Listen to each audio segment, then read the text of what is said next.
Bem-vindos ao PGE em Ação.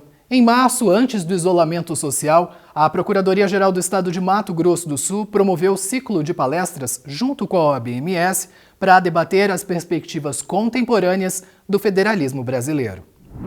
O federalismo é a forma pela qual o Estado brasileiro ele é estruturado. Então existe a União, existem os estados e a judicialização de determinadas questões, como repartição das receitas tributárias, elas impactam os procuradores e servidores, porque elas interferem na forma como essas receitas são distribuídas e aplicadas posteriormente em políticas públicas. E existe uma dificuldade no Brasil, e essa dificuldade vem desde o Império, de gerenciar o país de forma cooperativa e orquestrada. A União se coloca como um órgão autorreferente, independente dos estados, quando ela, na verdade, é o conjunto dos estados. O sucesso da União é o sucesso dos estados. E essa postura autorreferente vem colocando hoje cada estado como um ente autônomo em guerra com a própria União.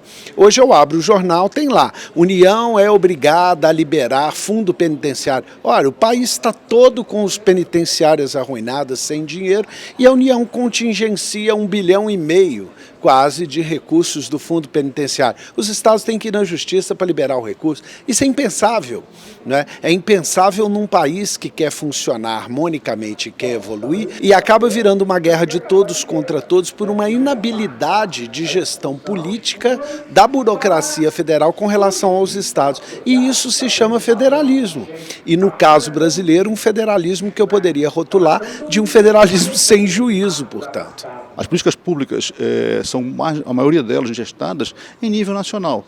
Muitas situações que não têm nada a ver com a situação aqui do Mato Grosso do Sul, a situação de outros estados da federação. Então, é necessário que a gente entenda que a federação, a Constituição, ela tem que servir ao cidadão e não servir aos políticos, e não servir aos partidos e não servir, sobretudo, àqueles que entendem que o voto é legítimo para tudo, que o voto basta ter um voto que se torna rei. Não é isso. A sociedade precisa de mecanismos de contenção do poder para que a gente viva efetivamente uma democracia. O que se precisa é dar mais poderes aos estados e aos municípios, seja poder para legislar, seja poder para arrecadar mais e não fazer como que hoje acontece, né? A União, ela arrecada mais do que os estados e os municípios e repassa cada vez menos para os estados e municípios. Não há sentido nisso, até porque caberia aos estados e municípios eleger o que é importante para o cidadão que mora no interior do estado, que mora nas capitais, como forma de devolver para essas pessoas tudo aquilo que elas dão para o estado, que são os impostos. O que a gente brinca muito comece o jogo nos termos postos pela Constituição de 88. E o que se assiste hoje são deformações da Constituição de 88. É preciso que o Supremo restrinja esse poder centralizador da União.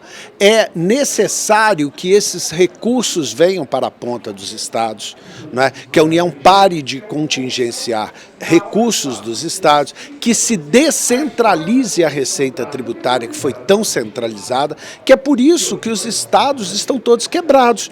O caso do Mato Grosso do Sul, o caso de Minas Gerais, por exemplo, as compensações de perda da Lei Candir. Minas ganha no Supremo, a União não paga. Eu estou falando de 160 bilhões de reais. Mas ela cobra a dívida dos estados. O Mato Grosso do Sul é a mesma coisa. A quantidade de recurso retido na União que não repassa faria o estado do Mato Grosso do Sul funcionar de forma diferente. Esse tipo de evento é importante porque aqui a gente fala para advogados, para procuradores, para estudantes de direito, e essas pessoas são instrumentos de transformação social.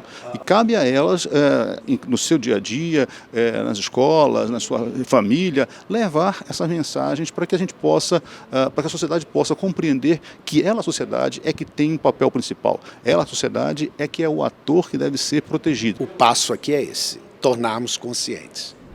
O PGE em Ação fica por aqui. Para assistir esse e outros programas, aponte a câmera do seu celular para o QR Code na tela. Até a próxima.